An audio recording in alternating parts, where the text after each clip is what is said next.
But here we go. I'm going to try it.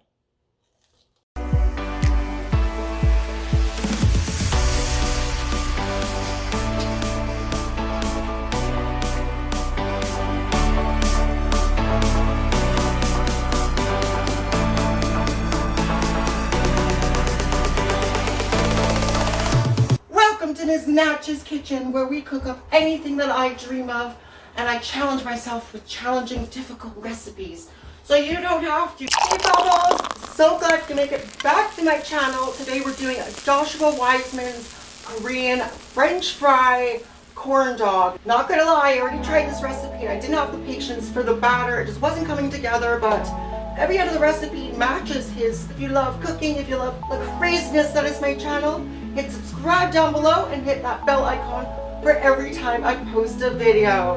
Now, we're going to start off with 1.5 cups of all-purpose flour. And we're going to mix our dry ingredients first. With 3 tablespoons of sugar goes in there. Half a tablespoon of salt. I forgot how much you put in there, but you need to have that to balance everything out. Now we're going to get some warm water. Be right back. And this is a full cup of 95 Fahrenheit warm water. Now this is a yeast dough, so that's going to add a lot of textural elements. We're going to treat this like a bread, and it is going to rise for 45 minutes. You'll see that in just a sec. But I'm just going to bloom my instant yeast. This is 8 grams of Red Star premium yeast that goes in there. And we're just going to dissolve it in that warm water first. With all yeast, it has a coating that needs to be dissolved before you can use it, so make sure to stir it thoroughly. This is where I was a little bit confused, because part of the recipe says on the website to say add it in gradually, but he just dumps it all in for the video, and that's what I'm going to do. I listen to Papa.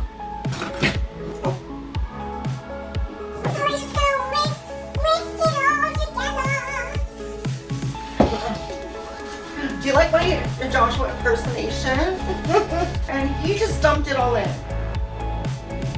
Now this is where I gotta have patience. I'm not gonna refilm this again.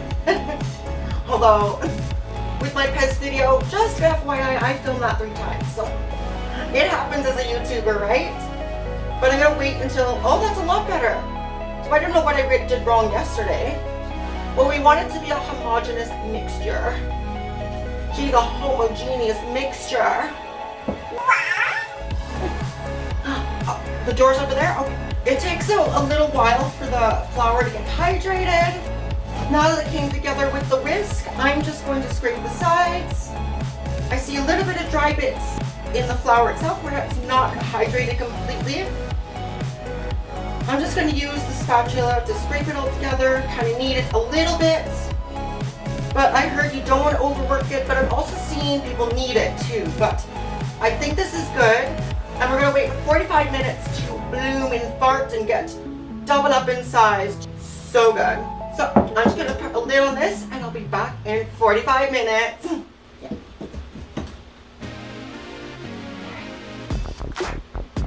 She's gonna grow. And you want to make sure it does not go over that 45 minutes. Otherwise you're going to overproof it and maybe become a little bit too tough. We want that in between bread kind of consistency with that batter-like finish on the inside. So wrap up so quickly, I thought I would do a little voiceover. You're going to see me do the procedure on the side here. So it didn't really double up in size. What do you think? So it didn't really double up in size, but he suggests getting a tall glass, and I've also seen it done in a Tupperware container and then you spiral it on. I would prefer that method, so I was putting the batter into the tall cup to dip my mozzarella sticks. Everything is laid out here. I have my diced hash browns there, cooled off, ready to go. And you want to make sure everything's cooled off before you fry everything, just so it allows for it to get crispier and has a lot more structure when it doesn't completely melt inside the oil. So I put the batter inside that tall glass that I have and swirled it in there. So dipping just doesn't work. So I use a combination of dipping and swirling, and I eventually got it. And so I lay out and I eventually got it coated with the mozzarella stick that I have available, that I had prepared earlier. Not the best way to go around it. I wouldn't use mozzarella sticks. Not suggested. I would rather get the blocks. It's a lot sturdier, and it had too much moisture content as well. It kept on falling off the stick at random points, but I'm going to show you one, and I'll show you a couple when I'm frying it up as well.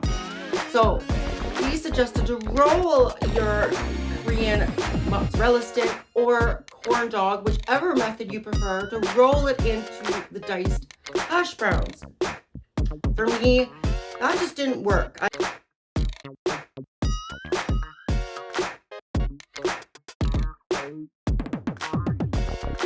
had to literally pile it on. So initially pile on the hash browns as much as possible, and then with the panko breadcrumbs, really go in between each layer and absorb the moisture of the hash browns. So it's very, very important that you dry them out somehow, maybe dehydrate them a little bit. I would even put a little bit of cornstarch on it, but this is the method that I saw fit, is just to press it on with the panko breadcrumbs until it stayed solid, and you can eventually fry it. It is very, very easy. It's, oh my gosh, so good. So I'm going to show you me putting in oil. Like, look how good that looks. It looks so good. I don't know which way to look, but oh.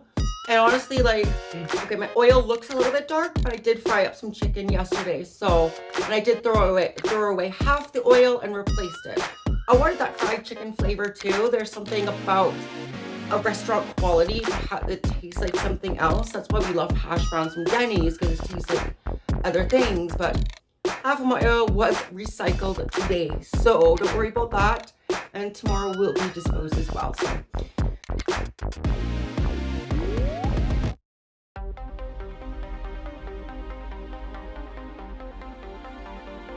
here it is.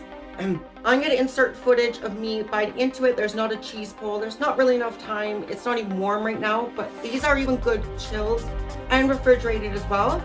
I just had one in the morning with the ones that I made yesterday, and it's absolutely delicious, even cold. I mean, it's cheese, right? I did use hot dogs, but I'm not a hot dog person these days. I chose all beef, organic, non-GMO. Even that I didn't really like it, so preferably like a garlic sausage, or maybe even kubasa, Germanic sausage like Papa suggests. And it's actually pretty simple, pretty easy. Of course, there's easier ways to do it other than just like packing it on, but I suggest anyone to make this, because Papa's right, this is absolutely delicious. But here we go, I'm gonna try it.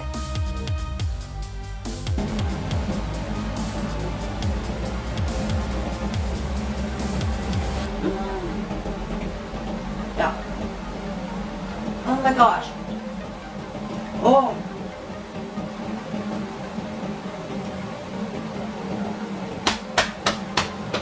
Oh.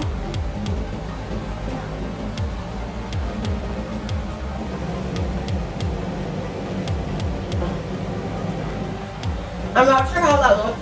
Oh.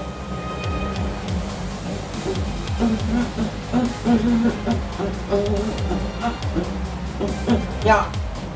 Yeah. Oh my gosh. If you love cheese, if you love corn dogs, like, I would just only want cheese again. I'm not going to do the hot dog next time. Well, it might be good too, but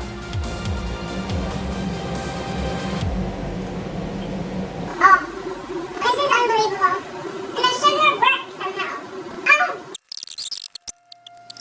so good, easy to do.